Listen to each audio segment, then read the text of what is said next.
Please switch off your mic and switch on your cameras. So we are about to begin.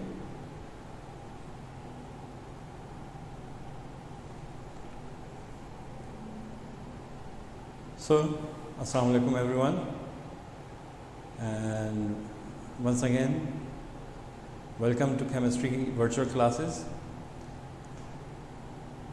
Today it will be your sixth lecture, and as usual, what is the purpose of today's class? What is the AGO, aims, goals and objective of today's class? Today we are doing revision first, very brief revision, whatever we have done during yesterday. Then we will proceed to our next topic of history of chemistry, Muslim period and modern period. Right? So, broadly speaking, we can divide the history of chemistry into three broad categories, into three different eras: the Greek period, the Muslim period, and obviously the modern period. Greeks, I told you that Greeks were not the proper scientists, rather they can be considered as philosophers. Why? Because they did not believe in practicals. They have no concept of doing things. They did not believe in experiments. No experimentation was done. All was logical. All was theoretical. That is why they are called armed chair philosophers. Right? So, number of prominent philosophers were there, like Aristotle, Plato, etc. etc. Now, today's topic is containing the Muslim period. In Muslim period, you know that it was started from 600 to 1600 AD. It's a span of this era, from 600 AD to 1600 AD. During these 1000 years, Muslims did a lot of contributions towards different areas of science, not only in chemistry, physics, astronomy, zoology, botany or any other, but also in mathematics, etc. etc. Okay? I told you what was the reason of doing this, because in Holy Quran is written, Iqra, read. So, Muslims did remarkable discoveries during this era. What else? The chemist of Muslim chemist of that era, they were busy in finding out a way to convert normal metals, to convert base metals like iron, copper into gold. That was their prime objective, to convert base metals, normal metals, into gold. And in doing so, they invented a lot of instruments, a lot of techniques, and contributed a lot. Okay? So, if it is asked, write a note on Muslim period or Greek period, they will write in points. But if it's given, show the contribution, write the contribution of a proper Muslim scientist like Jabir bin Hayyan, then you will only write about Jabir bin Hayyan. Okay?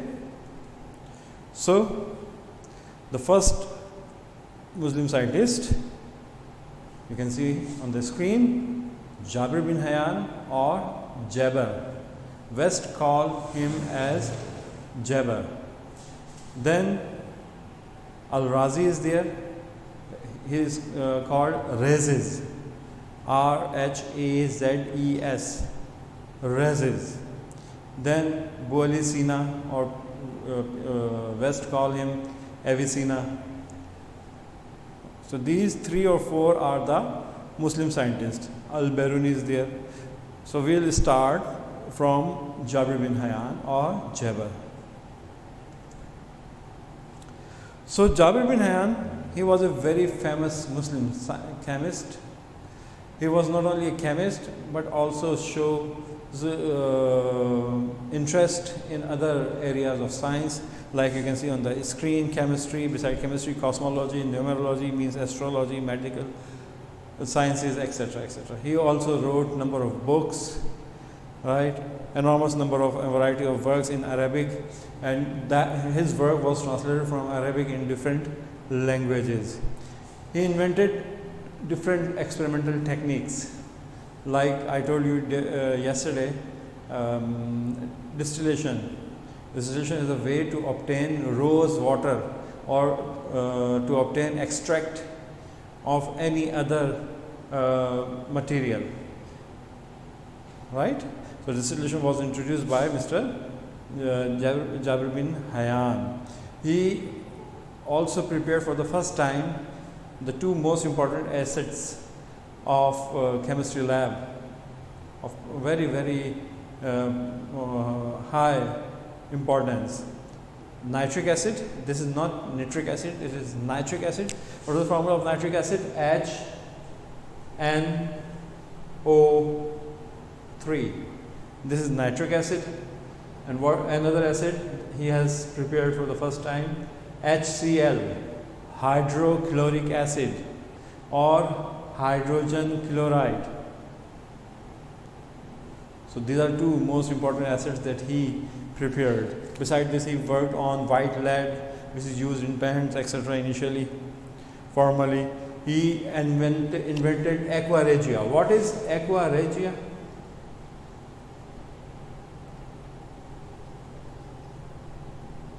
Aqua means water.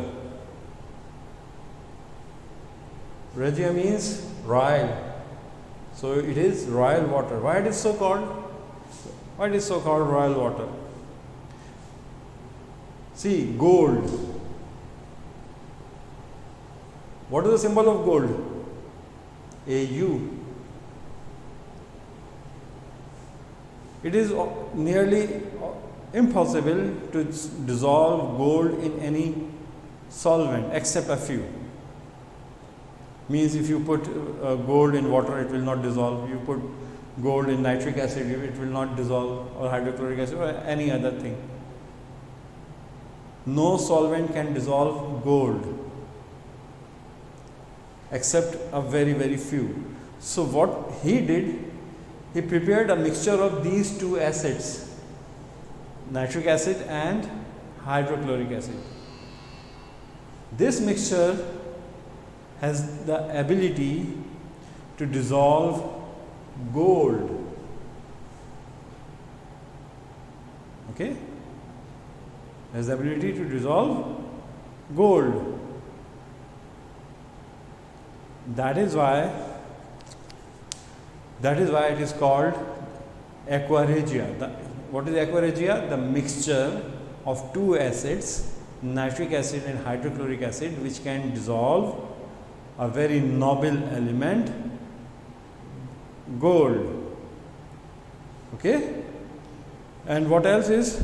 He was also famous for dyeing of leather or cloths. He improved the process of metallurgy. I told you what is metallurgy. It's a technique, it's a process of obtaining what? Metal from its mineral ore.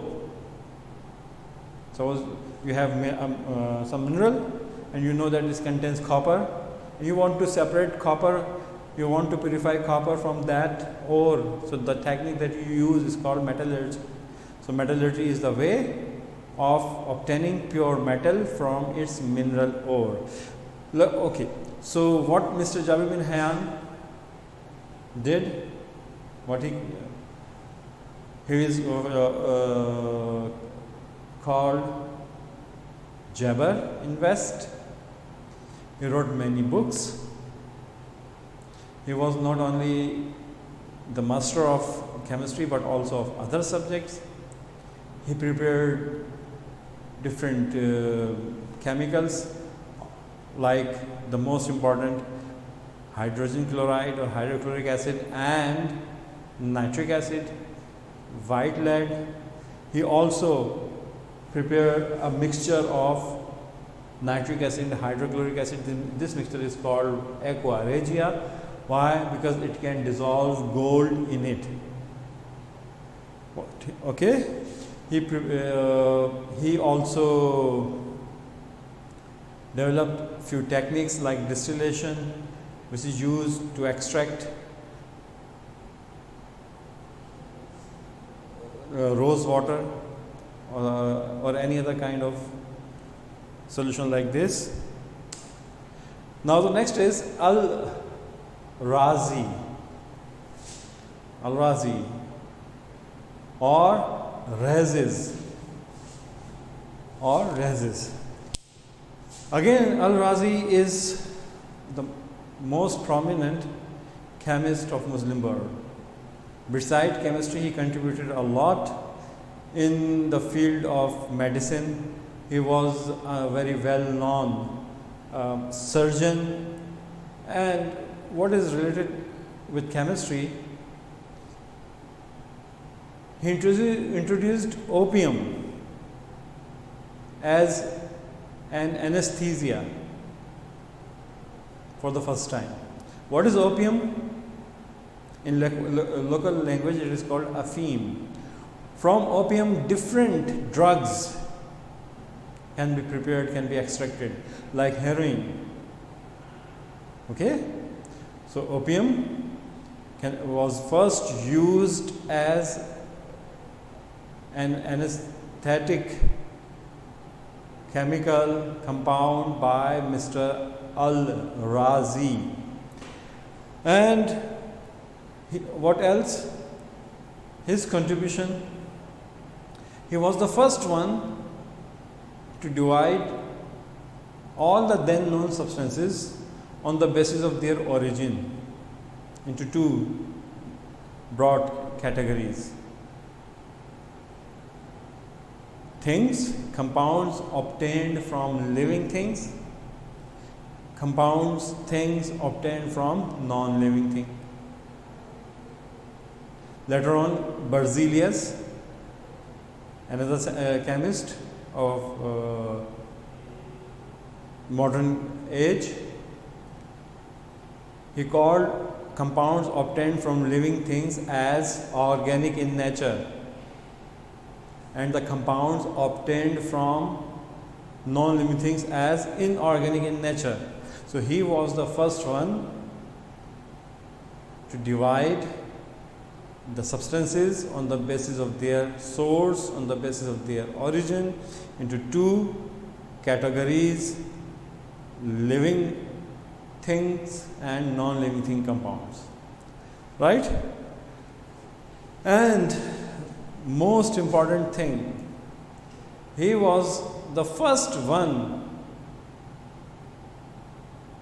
to prepare alcohol by fermentation.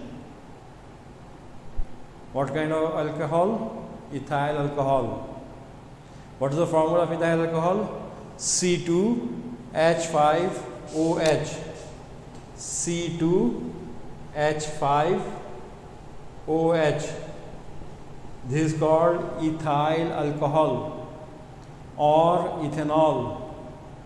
Alcohol actually is a series of different kinds of compounds like methyl alcohol, ethyl alcohol, propyl alcohol, butyl alcohol, pentyl alcohol, and so on. The one which is drinkable is ethyl alcohol, C2H5OH. So alcohol was first prepared by the process of fermentation. What is fermentation? It's a process in which bacteria converts something into another thing. Like they extracted sugarcane juice, and after the process of fermentation and some other processes, it can be converted into alcohol. So fermentation is related with the action of bacteria. Let's summarize Al-Razi's work. Al-Razi is also called Rhazes. He was a famous chemist, surgeon, numerologist, and a philosopher also.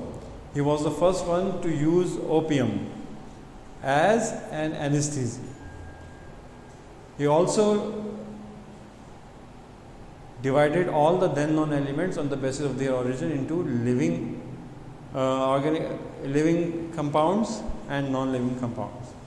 Means compounds obtained from living things or compound obtained from non-living thing. Okay, now let's proceed further. You can see on the screen, this is opium crop, latex plant, and you can see the flower there, opium. Now the next is Ibn Sina or Avicenna. In our book, only a contribution is mentioned there. He was a very prominent writer, and he worked a lot on earth sciences and plus chemistry, philosophy, mathematics, astronomy, etc. And you can say that he was the first or the father of early modern medicine.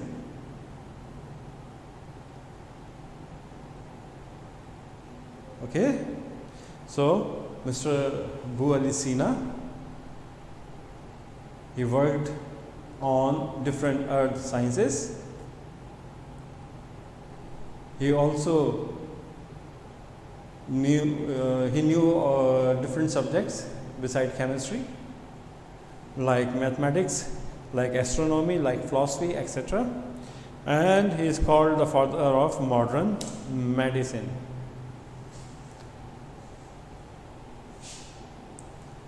So we have covered three prominent Muslim scientists: Jabir bin Hayyan, Al-Razi, Abu Ali Sina. The fourth one, only a line is written there. Go and find by yourself who is that one. I told you the name in the list. Now the next period is modern period. Modern period, it was started from 1600 AD, and since then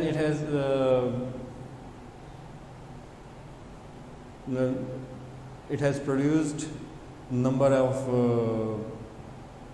new things. Number of prominent scientists are there, like Newton, like Rutherford, like Bohr, like J.J. Thomson, like Robert Boyle. Number of scientists are there. So the very first one you can see on the screen. Remember, whatever we are doing here, this is all in accordance with our syllabus. Okay, so Robert Boyle, he was the first prominent chemist of modern period. That is why he is called the father of modern chemistry. Who is the father of modern chemistry? Robert Boyle. Who is the father of alchemy? Jabir bin Hayyan. Who introduced experimental techniques for the first time? Jabir bin Hayyan or Jabir. So Robert Boyle insisted other scientists to consider chemistry as a systematic investigative study. Means chemistry should be done in a proper way. in a proper way. Robert Boyle, he is famous for his Boyle's law. What is Boyle's law? If we have a gas in a container like this, having this much space, if we increase the pressure, the space will decrease. I repeat, increasing the external pressure or increasing the pressure, the volume will decrease, the space will decrease. If you reduce the pressure, the volume will increase. Means volume and pressure are inversely proportional to each other. As you apply pressure, force on a gas, it will be compressed. This is called Boyle's law. So Robert Boyle is called father of modern chemistry, insisted to study chemistry in a different way, and he gave Boyle's law. Berzelius, the contribution of Berzelius. Berzelius introduced a system of symbols. Like as you can see on the screen, he used a circle for oxygen, circle with a dot for hydrogen, two semicircles for nitrogen, a circle, a black circle, carbon, and etc. Similarly, for water, he used a circle and a circle with dot.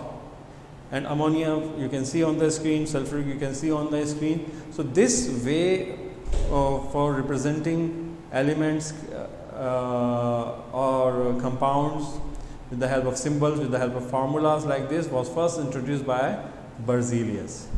Okay. Beside Berzelius, now this topic, this part of modern period is just for blanks. Like someone asked, what did Mr. Black did? He worked on carbon dioxide. Who discovered oxygen? Presley discovered oxygen. Who discovered chlorine gas? Chlorine is a green colored gas. It's a colored gas. Who discovered chlorine gas? It's Schiller. Who gave the first theory for about the structure of atom? John Dalton. He was an English school teacher. Who introduced the symbols for elements and formulas for compound? Mr. Berzelius. Periodic table. The first proper periodic table was given by Mendeleev. And who discovered the process of radioactivity? What is radioactivity? It's a process, it's a natural process rather, in which certain elements radiate, gives off, emits what? Certain kind of radiations all the time. This process is called radioactivity. Okay, so uranium is one of the radioactive compound which was discovered by Curie. The process of radioactivity was discovered by Professor Henry Becquerel. So these are the blanks, MCQs. And who proposed modern atomic theories? Rutherford, Bohr, Sommerfeld. So this part of today's lecture is directly related with the blanks, with the MCQs. Okay? Let's proceed further. The last part. Someone asked about the assignments. I have given just two assignments. One in lecture number 2, which is there on the screen. Just write the answers of these assignment and submit and email it to me. And what was assignment number 2? Write briefly on importance of chemistry. These are the two assignments. What is next? Next we'll cover the last topic of chapter number 1. Then the chapter number 1 would be over. After this, we'll start chapter number 2. I hope you understood. Prepare yourself, revise, revise and revise. Without revision, nothing is fruitful. Alright, thank you so much.